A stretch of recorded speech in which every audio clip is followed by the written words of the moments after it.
ladies and gentlemen. Thank you again for coming. It was a tough game, no doubt. Very competitive, intense. Two different moments in the game, two different styles. The first 45 minutes was England playing. They expressed them football. We put in place our strategic plan. It was to block them and frustrate them since the first minute until the end of the first half, which we did it. When we finished the first half, I found and I realized that the English team was completely frustrated with no solutions. The usual solutions that they use to capitalize wins, we block them.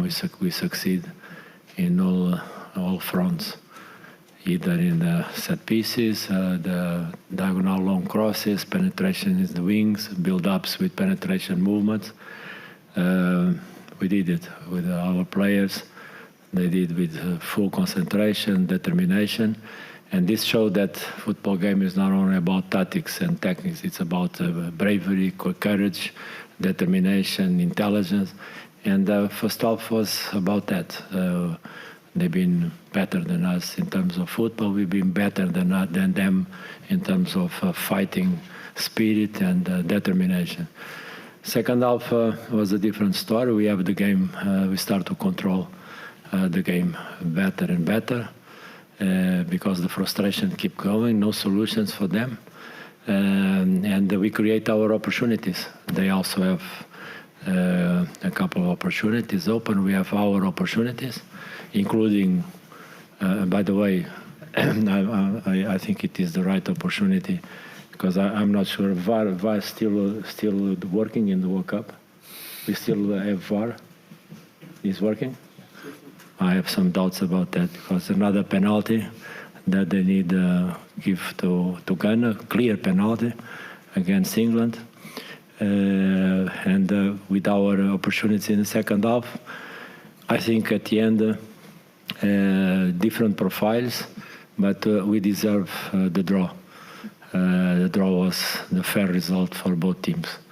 So now, 4 points, we have to keep going, looking for our qualification to the second round. That's what I have to say about this game. Thank you, colleagues. We'll pick questions. Let me start from my right. Here's the front row. Can we go Portuguese with him? Or Yeah, you can do it. Por favor. Obrigado. Eu sou o Conrado da ESPN Brasil. 78,8% é um recorde em Copas do Mundo de posse de bola de um time que não ganhou. Quanto é prazeroso saber que vocês resistiram diante desse número, e queria que o senhor falasse sobre a celebração ao final do jogo, do seu banco, dos seus jogadores com esse resultado. Yeah, posse de bola is not football. It's not only football. We don't play football only com a posse de bola. Tu jogas futebol com uma grande atitude de mente positiva, de defender quando é necessário, atacar quando é possível, quando é necessário, jogar o jogo está à frente de ti, com toda a determinação. Uma coisa, tu viste, sim, eles tiveram posse de bola, mas tiveram pela frente uma equipa que todos os jogadores a cada momento só tinham uma coisa na cabeça, magoá-los, encontrar a forma de chegar à frente e fazer um golo, e foi isso que nós fizemos. Já vimos jogos da Champions League com grandes equipas com 80% de posse de bola e não ganham. Essa é a realidade do futebol moderno. O jogo não é só posse de bola, não é só técnica, não é só cruzamentos, não é só penetração, é inteligência estratégica. Eu penso que a postura tática da minha equipa hoje, admitindo que estamos a jogar com um candidato que é só o candidato, um dos candidatos para ganhar o Campeonato do Mundo. Estão aqui várias equipas. Eu não venho aqui para fazer passeios no parque, nem venho aqui para que as equipas adversárias que são candidatas a ganhar o Campeonato do Mundo se divirtam à custa do Ghana. Não, e se querem divertir, divirtam-se com outras equipas. Nós estamos aqui para lutar por pontos, para tentar os nossos objetivos e jogar aquilo que é o futebol, que é ganhar pontos e ir para a frente. Não contem comigo para fazer de vestir o fato de palhaço dentro dos campos. A celebração é porque fizemos pontos contra uma equipa que é candidata a ganhar o Campeonato do Mundo e não perdeu porque o VAR estava de férias.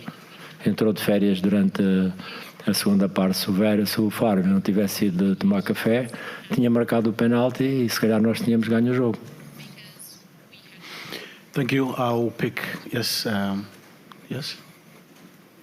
E ainda mais duvidoso do lance de 1 contra 1 com o Prince, que é um choque claro do guarda-redes que tira o nosso avançado da bola e que era, claro, vermelho, expulsão. Claro, não há dúvidas nenhuma sobre isso.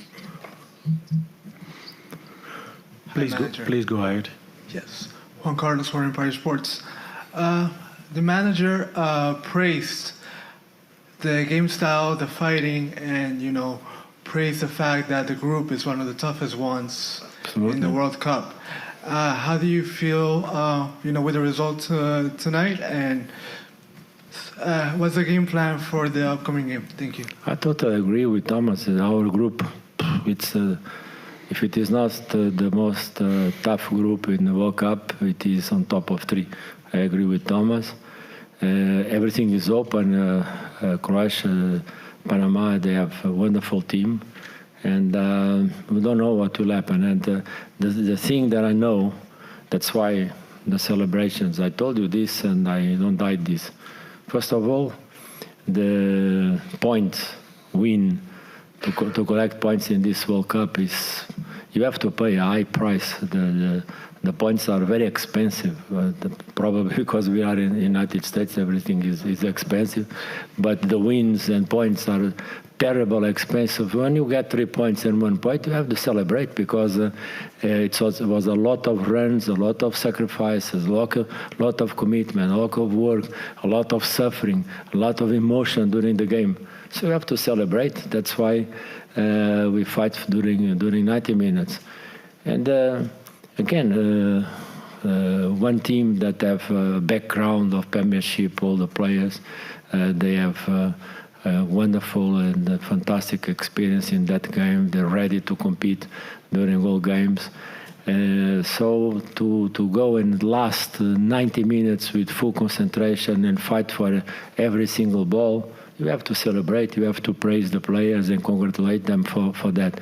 On top of that, we never sit without trying to score. We never sit back without losing the main goal that we have in our mind. Try to surprise the English team in the weak points that they have, or not weak points, but at least the weaknesses that we could explore.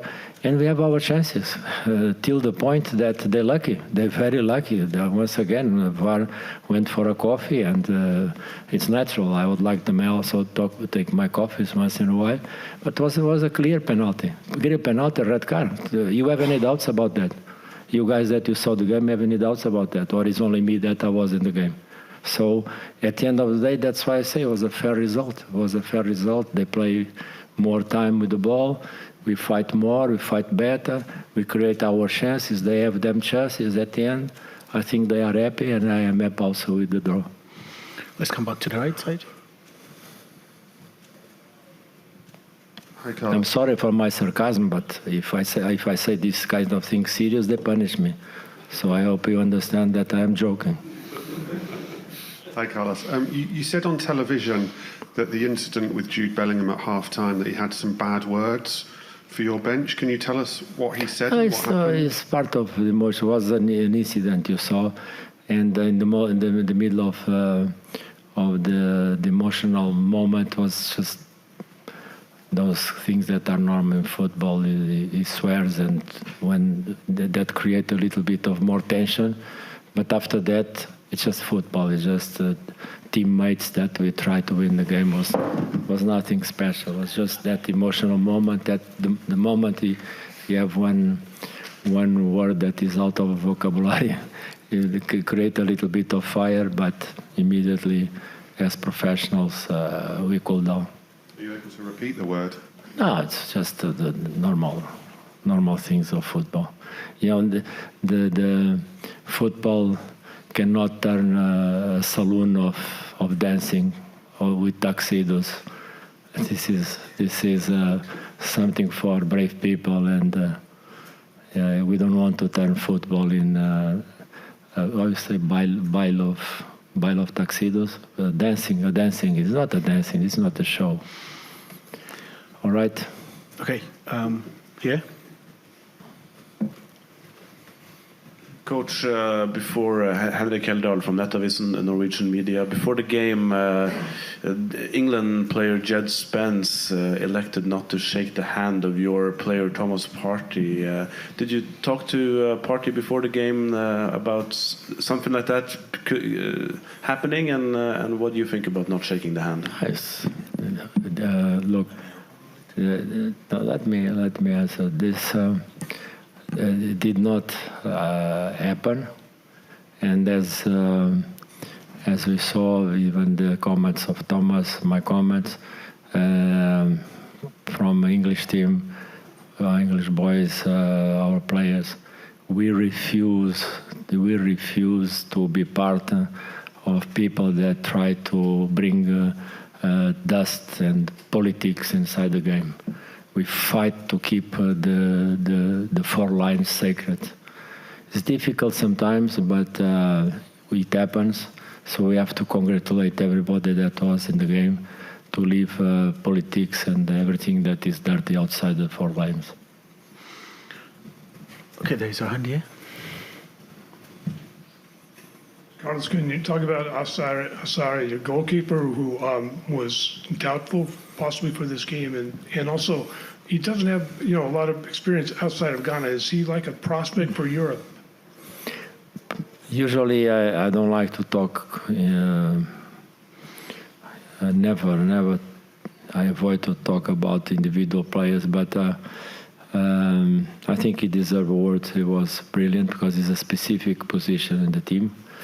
We lost Ziggy, and this is only due to the quality of the player, first of all, and the work that we did with all of them. So since the beginning, and my approach, it is work with all players and make them ready to perform. I know when I learned in this business that we can win a couple of games with 11 players, but we can never succeed if we don't have a team ready to fulfill all the obligations. And as you see today, he come out, he perform. Other players, they come and they did well. And this is the most important thing. You have 26 players ready to perform. So congratulations to them, and special, which is not easy when you play one game that demands 90 minutes of full concentration, resilience, fighting, determination. Was only due to one thing. When 11 men goes inside one pitch and they share a common dream, things can happen. And all my players, they play for each other. They don't play for the scoreboard. They don't play against the watch. They don't play against the history. They just play for each other, to the teammate that was side by side of them, and then they fight for each other. And when it was necessary to go forward, they knew they have a team behind them. That's why I was very pleased with them. Colleagues, we'll pick one more question and wrap up. Let me pick a question from the left side. Okay, I see a hand. Yeah.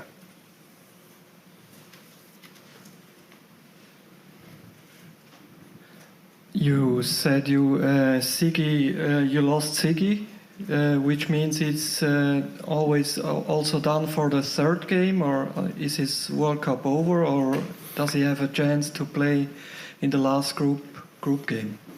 We're not sure yet. Tomorrow we have a training. I think the training tomorrow it will be decisive for us to have a picture about him. But I use this opportunity to say that the team dedicate not only this good point. We did not win nothing yet.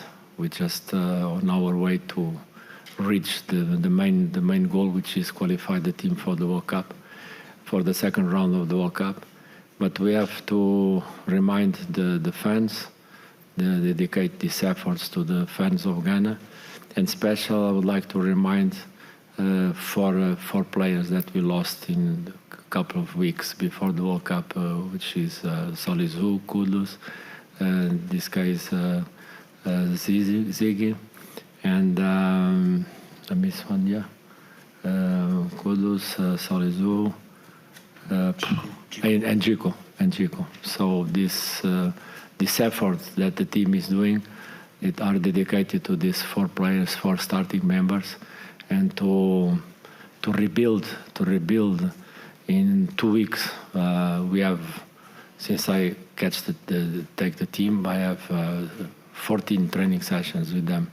To do it in 14 training sessions has been amazing. The dedication and the commitment of the players are brilliant, are unique, a unique experience in my life.